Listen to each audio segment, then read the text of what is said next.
The canyon breathed like a sleeping beast, exhaling wind through stone lungs carved over millennia. Orange cliffs towered on either side, ribbed with sediment that whispered secrets from before the Terran calendar even began. Theo Callan adjusted the strap on his weather-scuffed satchel, stepping carefully around a cluster of crystalline thorns that glittered menacingly in the late sun. His boots crunched against the gritty surface of New Eden IV's southern ravine belt, where the air was dry enough to mummify a frog mid-jump and hot enough to boil soup just by opening a can. Not that Theo had soup. What he did have was a stubborn limp, a prosthetic left arm with a sticky servo in the elbow, and a poorly aged sense of humor that had been his only traveling companion since retirement. "And they said I'd die of boredom out here," he muttered to himself, taking a swig from a flask of rehydrated pear juice that tasted like metallic regret. The mission had been simple. Follow up on an old cartographic anomaly, something about a heat signature nested in the crook of a rarely mapped ravine. Most likely it was just a geothermal hiccup or an ex-mining drone that had curled up and died in the rocks. But Theo had learned long ago that the edge of the known world was where weirdness went to sunbathe. He paused near a crag where two basalt formations leaned into each other like lovers caught mid-whisper. His boots slipped slightly on the incline and he cursed softly, then louder, then with enough creativity to offend 3 dialects of Martian traders. Just as he was about to move on, he heard it. A sound, soft, wet, halting, crying. Theo's body froze in the kind of stillness that came from 2 decades of exploring places that wanted to eat him. He turned his head slowly, scanning the shadows, his retinal HUD flickering to life with heat overlays and proximity pulses. There, tucked in the cleft of stone that barely qualified as a cave, was a figure. Small, curled up, crying.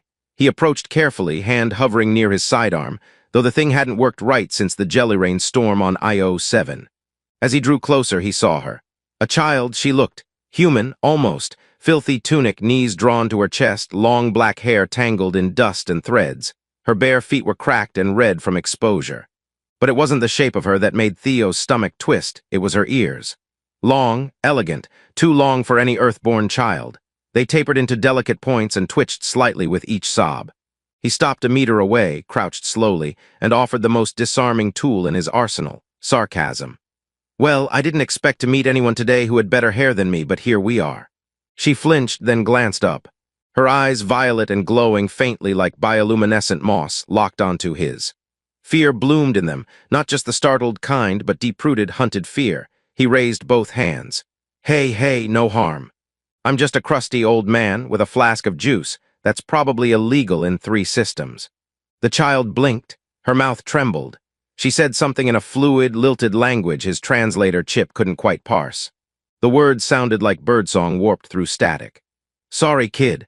I speak 5 dialects of Terran, 2 of Martian, and exactly 1 sentence of Andari, and it's not useful unless you want to order spicy soup." Her gaze dropped to his satchel. Hunger, cautious hope. Theo sighed. "You're lucky. I've got exactly 1 protein bar left. It's rodent-shaped, don't ask." He rummaged through the satchel and pulled out a small, vaguely mouse-shaped bar wrapped in green foil. She didn't move. Only when he unwrapped it and took a bite himself did she shift, just a little. Slowly, she reached out, took it, and nibbled. The sound she made was somewhere between delight and the noise Theo made when sitting down too fast. See, not poisoned, probably, 90% sure. She devoured the rest and wiped her mouth with the back of a bruised hand. Still, she said nothing, just watched him with that too-wide gaze. He sat beside the cave entrance, making sure not to block it. Name, S. Theo, retired mapmaker, used to chart dead planets and wormhole echoes for the Terran Federation before bureaucracy killed adventure. He glanced at her. "You got a name?" "Nothing. Well, you're not the chatty type. That's fair. Want to just sit here until whatever scared you goes away." She tilted her head. It was such a strange, bird-like gesture that he almost laughed, and then the wind shifted. It came like a whisper first, then with a rising whine. Theo's HUD blinked, aerial displacement. Incoming. A shadow passed overhead, brief, sharp-edged, not an animal, dropships, not Federation. Theo's heart rate spiked. He turned to the girl. "Let me guess, you didn't just wander away from a picnic, did you?" She shrank back, ears pressing flat to her skull. He swore, then scanned the horizon. Too late to run. The craft had landed somewhere above the ridge. Boots clanked against stone. "Listen, kid," he said, gripping his broken sidearm and praying it would at least look threatening. If things go bad, hide behind me. I've got a charming smile and a serious misunderstanding of consequences. The first of the soldiers rounded the bend. Black armor, tall, weapons like bone and light. Alien design, their helmets clicked, lenses adjusting. They saw the girl and dropped to their knees. "They are Elira," one said, voice trembling through a modulated grill. "Starborn air." Theo's brain tripped over itself. Air. Another soldier tapped a control. A shimmer of energy erupted into the air. A symbol hovered in the space above them, royal, ancient, unmistakable. His HUD went haywire trying to interpret it. The child stood slowly, shoulders straightened. She walked past Theo, brushing his hand as she did, and stepped before the soldiers. They bowed lower. Theo opened his mouth, closed it, rubbed his temples. "Oh, sure, I feed one alien kid a snack and suddenly I'm part of an intergalactic political drama. I knew asterisk I should have stayed home and fixed my coffee machine." Above them, the sky turned silver. Something ancient and immense had locked onto his scent. There were about 7 things Theo had prepared himself for that day, none of which included being knighted by a troop of alien soldiers who looked like what would happen if a wasp fell in love with a cathedral. The girl, asterisk Princess Elira, apparently, stood poised and silent before the kneeling guards. The wind caught her tangled hair and made her appear more like a divine forest spirit than a starving child who just inhaled a protein mouse. Her glowing eyes were calm now, almost resigned, and for a terrifying moment, Theo had the irrational sense that she was the adult in this situation. He remained crouched in the dust, sidearms still half raised, looking very much like a confused raccoon who'd broken into a royal banquet by accident. One of the guards, taller than the others and wearing a crest on his helmet shaped like a crescent thorn, finally turned to him. "You," he said, in a voice so deep it could have been mistaken for tectonic activity. "You are the protector." Theo blinked. "I am." The soldier gestured toward Elira. "You guarded the air from the wild beasts of Eros Vale. You gave her sustenance and warmth. You are now bound by the right of first shield." Theo frowned. "Okay, look, I think we're having a mild translation error here. I gave her half a snack in my jacket. That hardly counts as a right. I once gave a street vendor on Mars a sandwich, and he tried to propose marriage. Is this that kind of situation?" The soldier didn't even blink. His armor hissed as he stood. "You must come, the queen approaches." That Theo understood, and not in the comforting asterisk my mom's here to pick me up asterisk way. More like, oh no, a space matriarch with godlike powers is tracking, carbon footprint asterisk kind of way. "Elira," Theo muttered, stepping beside her as the guards ushered them toward a waiting shuttle. "You couldn't have just been a regular cave-dwelling lost child with a fondness for shiny rocks, could you? No, you had to be royalty." She glanced at him, then offered a small, mischievous smile that could have melted frost on Pluto. The dropship waiting for them wasn't like anything Theo had seen. Instead of the usual rigid Federation build, this one was curved and iridescent, as though grown rather than constructed. The hull shimmered like an oil slick over water, adjusting color in response to sunlight. It pulsed faintly under his boots as he boarded, giving him the distinct impression he was walking on something alive. The interior was worse, or better, depending on one's opinion of jellyfish architecture. The walls glowed with soft bioluminescence, veins of light snaking through semi-translucent panels. The air smelled faintly of citrus and something else, like ozone after a storm and warm electronics. The seats formed themselves around him as he hesitated near a console, swallowing him gently until he felt like he was lounging inside a peach. "I'm either in a spaceship," he muttered, "or I fell asleep in an alien spa and this is the weirdest massage chair ever." A low chime sounded. A voice spoke, genderless, melodic, with the slightly annoyed tone of a personal assistant who just discovered your search history. "Human designation, Theo Callan, Federation citizen. Decommissioned Class 7 exocartographer. Probable alcohol intolerance. Registered with 6 unpaid citations in Lunar Bay for illegal cliff painting." Theo blinked. "Wow, that's thorough." The ship replied, "I am Ulix, Administrative Liaison and Ambassadorial Intelligence Module to the High Matron's Court. Also designated Wet Nurse and Etiquette Enforcement Unit." "Are you saying you babysit?" "I administer discipline via logic puzzles and scented gas. You are unlikely to enjoy either." "Delightful." As the shuttle lifted off, Theo pressed his face against a glowing port window. The ground fell away rapidly, the canyon shrinking to a sliver of red among the vast ridges of New Eden IV. The sky above transitioned from pinkish dusk to a richer indigo. Then it cracked open. The mothership was vast. It hovered in low orbit like a hanging cathedral carved from crystal, flanked by two crescent-winged escort vessels that gleamed like celestial koi. The main hull resembled an orchid in bloom, layers of petal-like protrusions and organic arrays spiraling outward with impossible grace. "I should have stayed on Europa," Theo whispered. Worst thing, there was a flirtatious AI who kept mispronouncing my name. They docked through a glowing umbilical tunnel that fused to the shuttle like vines knitting together. The doors peeled open with a sigh, and Theo found himself in a chamber of warm amber light, its floor textured like woven leaves underfoot. Elira stood straighter now. Her bearing changed, no longer the scared child, but something quietly regal. She took his hand without looking at him. Her fingers were cool and dry. Theo suddenly felt very aware of his dusty boots, his sweaty collar, and the fact that his shirt smelled faintly of reactor oil and trail jerky. Great first impression. They were escorted through a series of chambers, some shimmering with hanging, luminous threads, others filled with floating spheres that pulsed in tandem with Theo's footsteps, as if analyzing him. Everywhere they went, beings in various robes and armor bowed low to Elira, murmuring phrases that the translator Chip struggled to make elegant. "May the stars cradle your shadow. Let the moons echo your thought." One even said, "May your blood sing longer than the river sleeps," which sounded less like a blessing and more like an ominous fortune cookie. Finally they arrived, the throne room. It was circular and immense, domed in a way that reflected the cosmos from some external lens. The stars above didn't match any sector Theo recognized. Were they real? Were they hers? And there she was, Queen Eurine. She did not sit. She floated, supported by a throne suit of living metal that shimmered in ripples. Her face was long and graceful, crowned with silver threads that curled like solar flares. Her ears, like Elira's, only grander, twitched with sentient precision. She regarded him with eyes older than time, the color of collapsing stars. Theo bowed instinctively. He wasn't sure if it was proper etiquette or just gravitational panic. "I am Queen Eurine of the Arkenfold," she said, her voice like wind through crystal. "My daughter speaks of you. She says you gave her refuge." Theo cleared his throat. "Well, it was mostly protein snacks and terrible jokes, but yes, I suppose I did." A pause, her expression didn't change.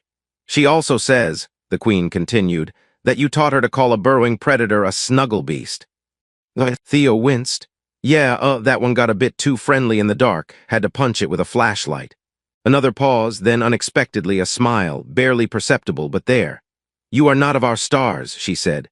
"Yet you protected what we hold most dear." "I'm just a cartographer," he said. "A tired one who really wants to not be executed by accident." The Queen tilted her head. "You will remain," she said, "until I understand what kind of creature gives kindness without reason and teaches my child sarcasm." "Deal," Theo said, "but I'm gonna need a new protein bar." The throne room's light dimmed. Above them, the stars shifted. Somewhere far in the dark, rebellion stirred. And Theo had just become part of a cosmic chessboard where one wrong move could mean war. But for now, he had a seat in a living chair and a child clinging to his arm, grinning like she just smuggled a frog into church. And that somehow was the most dangerous thing of all. Theo had been on a lot of ships in his day, rattle-trap cargo haulers, velvet-draped cruiseliners, even one Federation diplomat yacht that smelled faintly of rotting citrus and unresolved parental issues. But none of them prepared him for the *** moon arc ***. The arc wasn't so much a ship as it was an orbiting biosphere the size of a city, curled like a sleeping serpent around New Eden IV's sapphire blue moon. From space, it shimmered with millions of tiny glints, each one a window, or a starlight collector, or some alien version of a wind chime that harvested quantum vibrations to scent the air. Theo hadn't quite figured out which yet. He was too busy trying not to trip over the floor, which had a bad habit of changing elevations slightly whenever he wasn't looking. The place pulsed with life, literally. The walls hummed with photosynthetic systems. Air filters were made of moss that giggled if you brushed it wrong. And the ceiling of his temporary quarters had decided it was going to display a slow-motion recreation of galactic collisions, complete with sound effects, and a narrator who whispered unsettling facts about gravitational collapse directly into his thoughts. "Can someone please tell the ceiling to stop philosophizing about entropy while I'm brushing my teeth?" Theo called out. "Also, I'm pretty sure my toothbrush tried to crawl away last night." No one responded. Instead, the sink, which looked like a cross between a coral reef and a saxophone, let out a polite burble and dispensed a lavender-scented foam that turned his hands faintly blue for the next 3 hours. The good news was he hadn't been vaporized. Yet, the bad news was he had been assigned a handler. Her name was **Car****, and she was approximately the shape and rigidity of a boulder someone had outfitted with military-grade elegance. Her armor was sleek and ceremonial, a deep obsidian hue with shifting glyphs that pulsed to the rhythm of her heartbeat, or possibly her disdain. She did * walk so much as glide with authority, like a predator pretending not to be interested until it was too late. "Human Theo," she said that morning, appearing silently behind him as he tried to wrestle his trousers away from the semi-sentient wardrobe that kept folding them into formal togas. "Stars above," he yelped, nearly falling over. "Can we install a doorbell on you, or maybe a warning kazoo? The matron commands your presence," she said, ignoring his sartorial struggle. "You are to attend a session of court orientation and behavioral calibration." Theo narrowed his eyes. "I don't like any of those words, especially not in that order."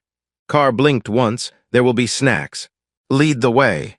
Court orientation turned out to be a bewildering series of rituals and lectures delivered in a chamber that resembled the inside of a seashell, designed by someone who thought gravity was optional. It was a spiraling amphitheater, filled with diplomats, advisors, and something that looked like a sentient mist wearing a monocle. Theo sat near the back, next to a creature made entirely of moving water contained in a floating harness of vines. It offered him a polite wave and an edible pamphlet that tasted vaguely of cinnamon and truth. The queen arrived, not walking but unfolding. Her throne suit rearranged itself midair, petals fanning out around her as though announcing both divinity and that she had better fashion sense than everyone else in the room combined. "My court," she said, "as you are aware, a human has entered our sphere, not by invitation but by circumstance." Everyone looked at Theo. He raised a hand. "Hi, Theo, cartographer.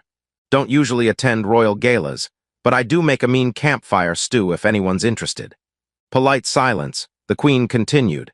"He has been named first shield of the air as decreed by right and witness. We shall observe him, test him, and determine his purpose within the fold." The floating mist thing hummed disapprovingly. The water being nodded sagely, a tiny fish swimming in its chest like a symbol of approval. Theo leaned over to Carr. "When you say test, are we talking trivia questions or like survive an arena full of knife-wielding lizards kind of test?"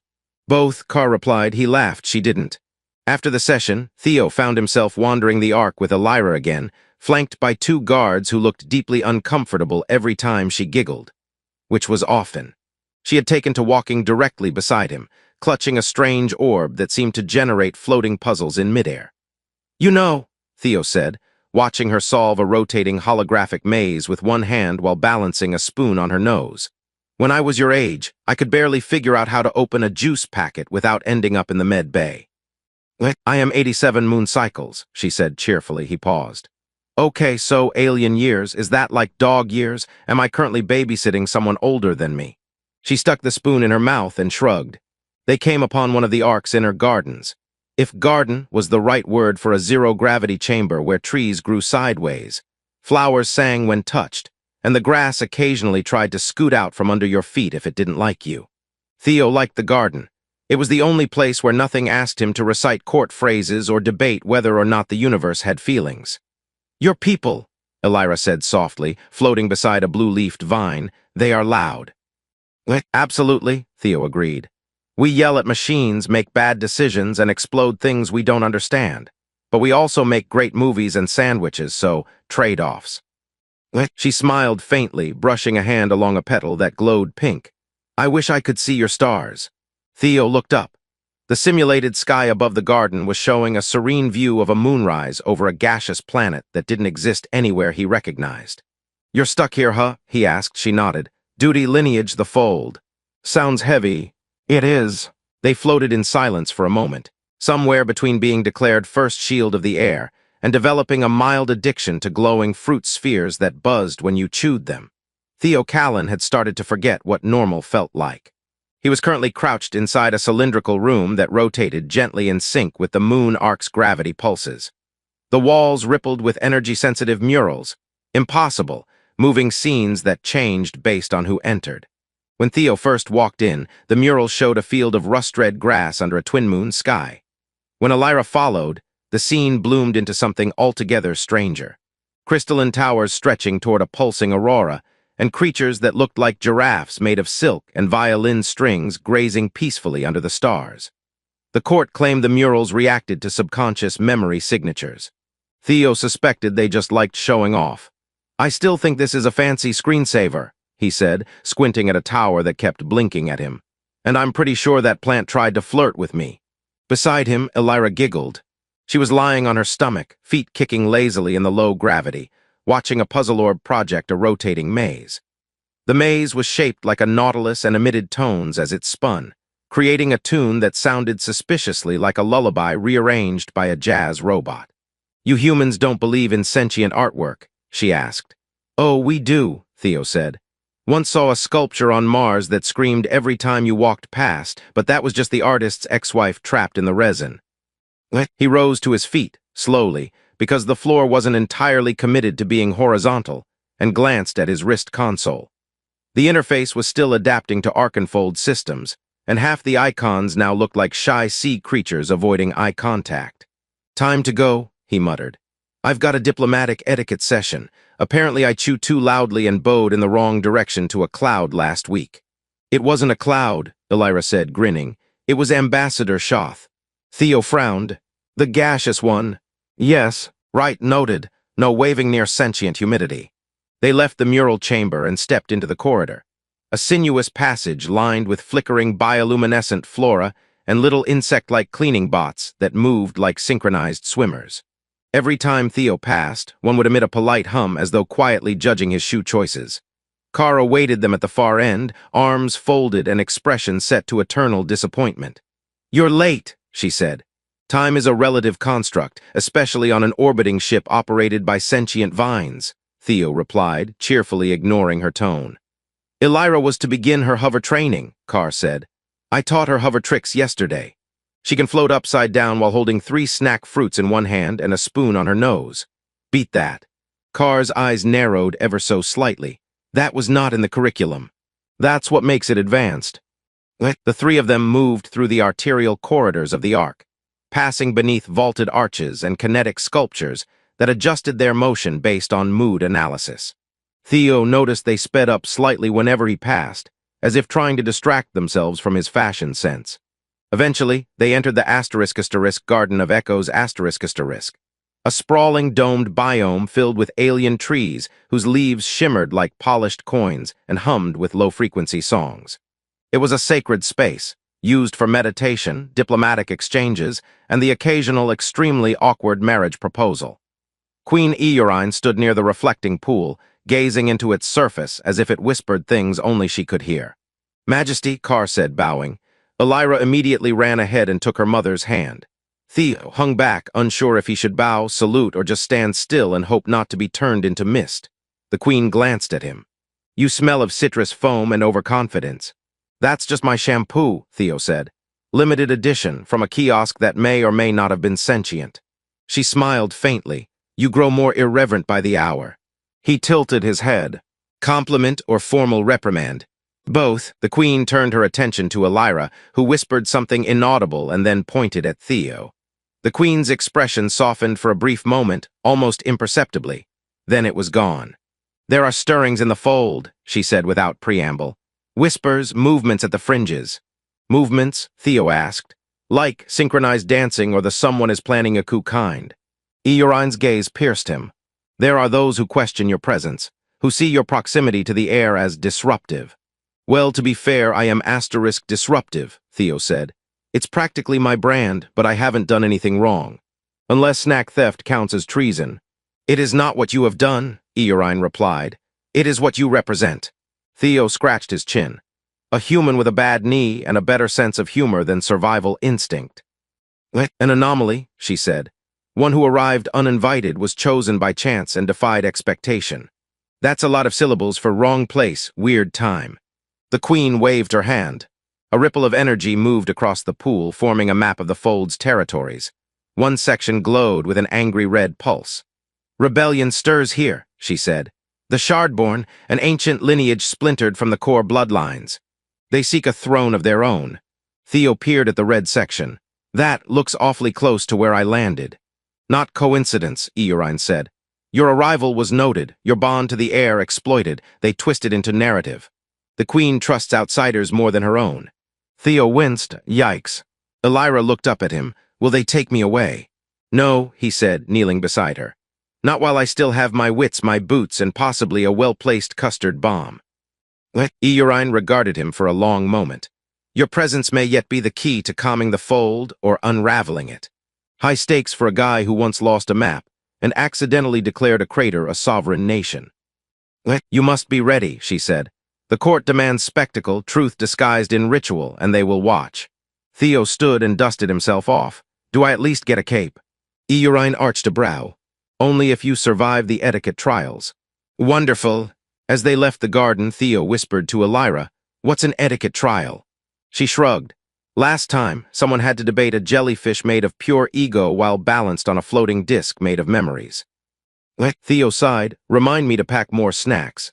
In the depths of the Moon Ark's ceremonial sector, far from the botanical sanctuaries and meditation pools, there lay a chamber known, somewhat ominously, as the Asterisk Vault of Reflection. It was an ancient place, wrapped in story and pulse-reactive stone, and according to Theo's guide display, asterisk, not recommended for those with allergies, heart conditions, or a history of sarcasm. So naturally, he'd been summoned there. The walls of the vault shimmered with microscopic memory films, ghost-like impressions of every royal audience ever held within. As Theo stepped in, the atmosphere thickened around him, humming softly with stored echoes. His breath fogged in the cool air, and his boots clicked against a floor so polished it might have been frozen liquid thought. Above him, the ceiling bent upward in impossible geometries that hurt if he looked directly at them. He cleared his throat. Well, this isn't ominous at all. I'm sure nothing bad ever starts with a vaulted ceiling and psychic humidity. The only other occupant was Ulix, the diplomatic AI who'd recently evolved from snarky interface into full-blown floating orb of bureaucratic judgment. Today, it wore a shell that pulsed with faint blue light, projecting faint symbols that danced like lazy fireflies. The etiquette tribunal begins shortly, it said in its always politely condescending tone.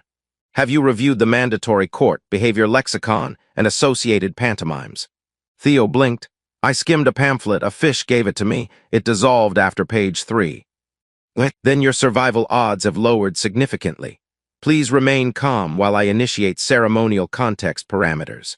The vault darkened. A low chime resonated in Theo's ribs. He barely had time to yelp before the floor beneath him split into 6 translucent platforms, each one rotating slowly like a reluctant carnival ride.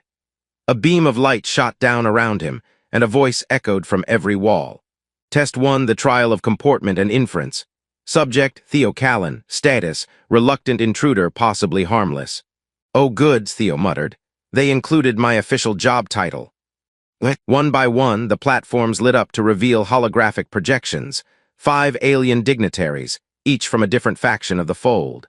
One was a shimmering cube of shifting metals. Another looked like a stack of crystals held together by static electricity.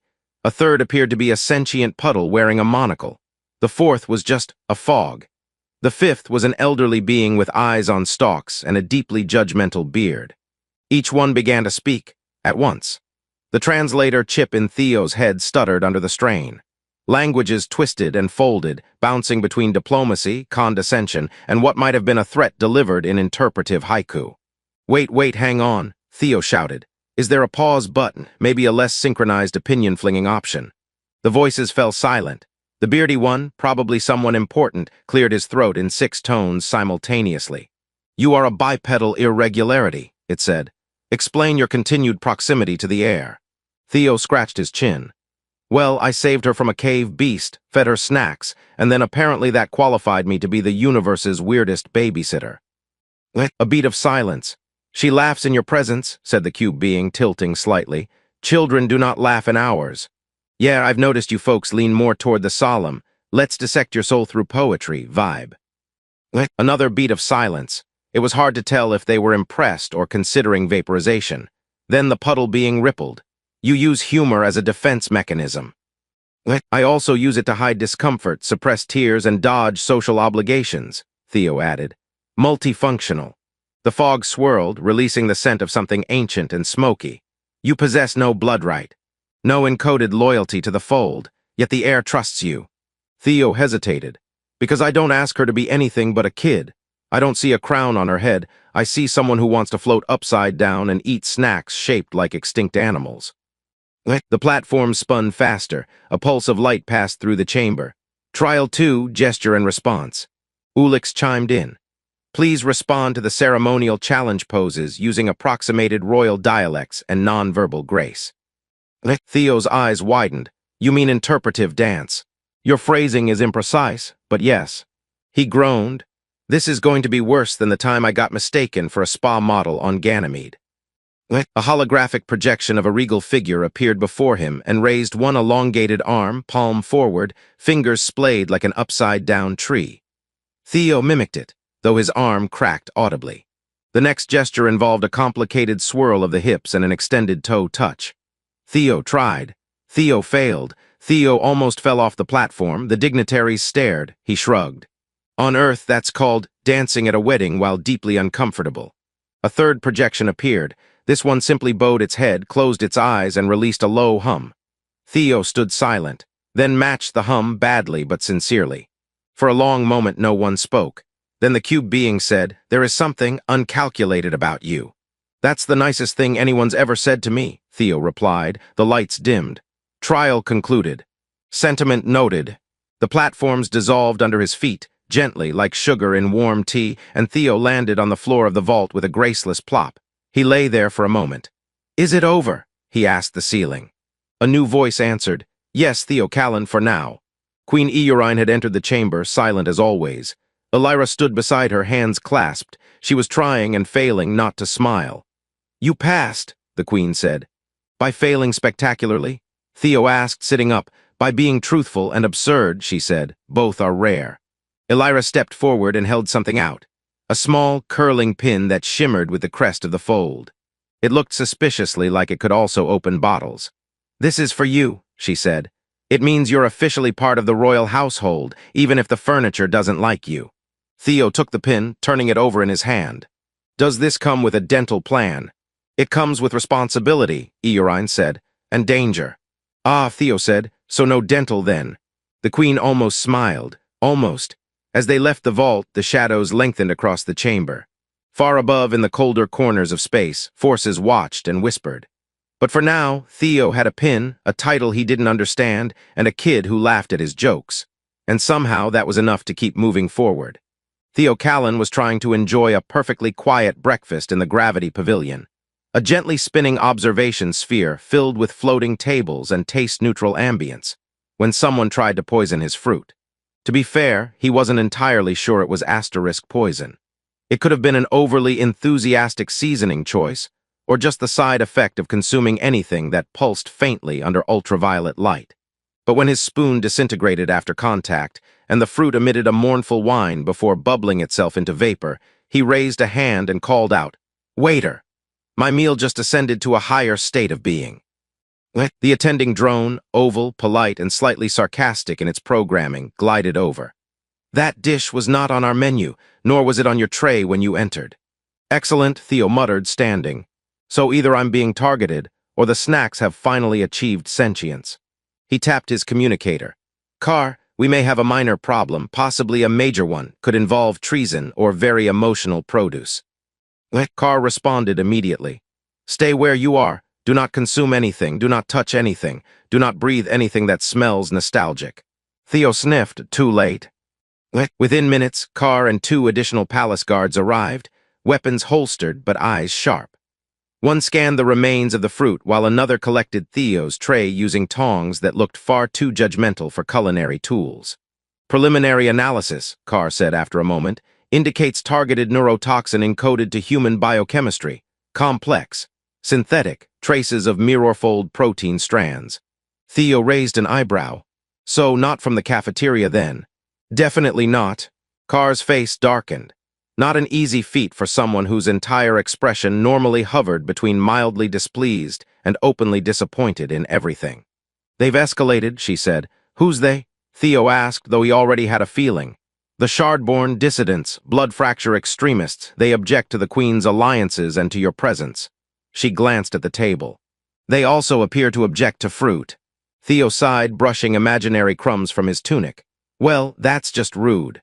The Queen's Security Council convened in the Asterisk Tesserant Chamber ***, a cube-shaped room whose walls could unfold infinitely inward, creating a space that managed to feel both intimate and dimensionally unstable. Theo sat uncomfortably on a stool that refused to settle on a definite number of legs, while around him, holograms shimmered with tactical data and organic network readouts. Queen Eorine stood at the center, surrounded by projections of her most trusted advisors. Some were present physically, tall, armor-clad figures with unreadable expressions, while others joined via transmission, their forms flickering with solar static. This was not merely an attempt on the human, said one advisor, his voice sharp and multi-toned. It was a message. They used court-grown produce. Symbols matter. Theo raised a hand. I'd just like to point out that I didn't eat the message, which, I think, earns me at least partial credit for staying alive. A ripple of silence followed. Queen Eorine turned to him. You remain calm. I once mapped a jungle planet that threw pollen tantrums when you stepped on moss, he replied. After that, assassination attempts just feel like breakfast complications. The Shardborn seek to discredit the throne, another advisor intoned. They claim the Queen places her faith in a human vagabond, that she has allowed an outsider into the inner sanctum. Well, I wouldn't call myself a vagabond, Theo muttered. More of a semi-retired explorer with boundary issues. The Queen raised a hand. Enough, the question is no longer if Theo is a symbol, he is. And symbols must be wielded or shattered. Theo shifted. I'd really prefer the first one. Eorine turned to him, expression unreadable. You said once that you were not a warrior, not a diplomat. I did, but you are a survivor. On my best days. She nodded, then you will come with me. Theo blinked. To where? She stepped toward him, placing one elegant hand on a luminous panel. The room dimmed. A portion of the wall peeled away, revealing a dark tunnel lined with silver roots that pulsed faintly with power. We are going to the Arkan Cradle, she said. The ancient root of the fold. There the Empire's mind resides. And there you will see why this war is more than politics. Theo hesitated. And you're sure I'm invited? You are required. The journey took them deep into the Moon Ark's hidden heart, a layer not shown on maps, not mentioned in protocols. The air there was denser, saturated with something almost like memory. It wasn't smell exactly, but Theo felt the place. The war did not arrive in a blaze of fire and fanfare. It came as a whisper, a tremor, a glint in the fold's long mirror.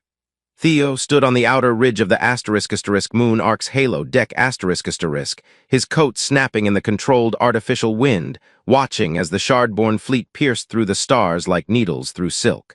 Sleek obsidian vessels, grown, not built, unfurled from the folds of space with disturbing grace, surrounded by sensor-scrambling static and a faint hum that felt like memory forgetting itself. Bit dramatic, he muttered.